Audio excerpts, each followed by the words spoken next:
Okay, we're here with Thomas Fleming. This might be the first time you are seeing him, but he is our X's and O's guy.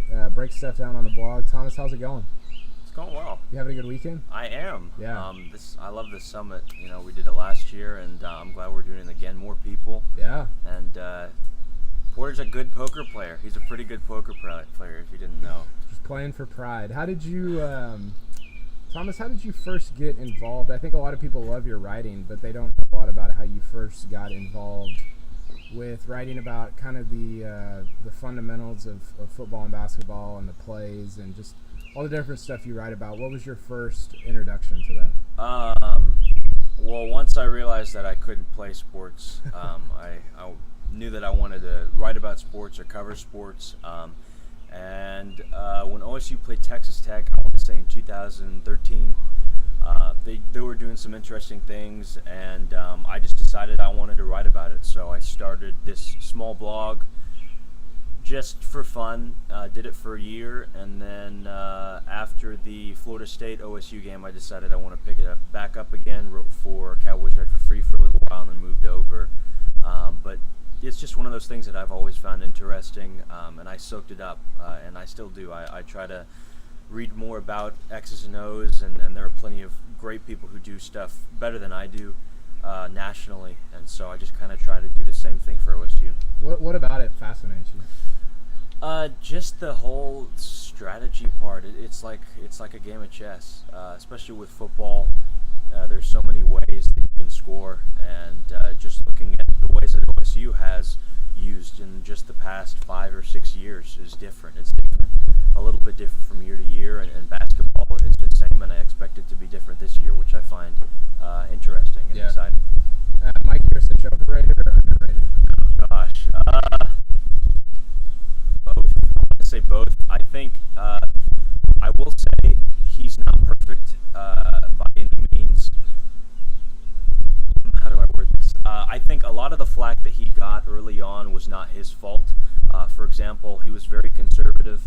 If you think about the Missouri game, the Florida State game, I don't think that was completely on him. I think that was a decision made by the coaching staff to be conservative. You know, and now we know, I hate to bring this up, but kneeling to end the first half against OU. I don't think that's a decision. Right. Also, there was an infamous play against West Virginia when J.W. Walsh threw a pass on 3rd and goal, and he got so much flack for that. They said, "Why would you call a pass?" But it was actually a run call, and Walsh decided to throw to a receiver who was running a route on the run. So those are examples of him getting flack that he didn't deserve, but he's also not perfect. And I think the offense is a little bit hit or miss, which they could certainly improve on. They could add some intermediate stuff, which they really don't do anymore, and it's more kind of all or nothing thing, and I want to see some improvement there. So I think you can't complain about the offense right now. Yeah. They certainly have some improvements to make, but they're pretty good. Yeah. Give readers one thing that they don't know about you. What's one thing about you that they would never know, that they wouldn't guess? Oh gosh, I come from a singing background. Yeah, you do. Yes, I do, and that's why I want to get into broadcast journalism, and I think that certainly opened up the door into it's kind of performing all the way around.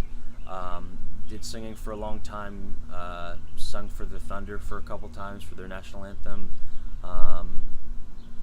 And did that for a while. I still do that at OSU a little bit, in Greek life. But I think that kind of gives me confidence to throw my opinions out there and really, not that I don't read your comments, but I really could, I'm not going to engage in arguments just because this is something that I care about, and if you care about it too, that's great.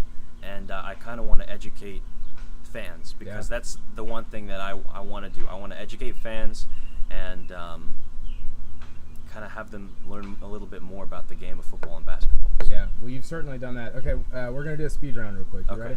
For sure. First thing that comes to your mind. Rudolph or Whedon? Whedon. Smart or Evans? Evans. Badge or brand? Badge. Gray or black? Gray. Dez or Blackman? Des. GIA or BPS? just English? Mullet. Okay. Keep reading on the website.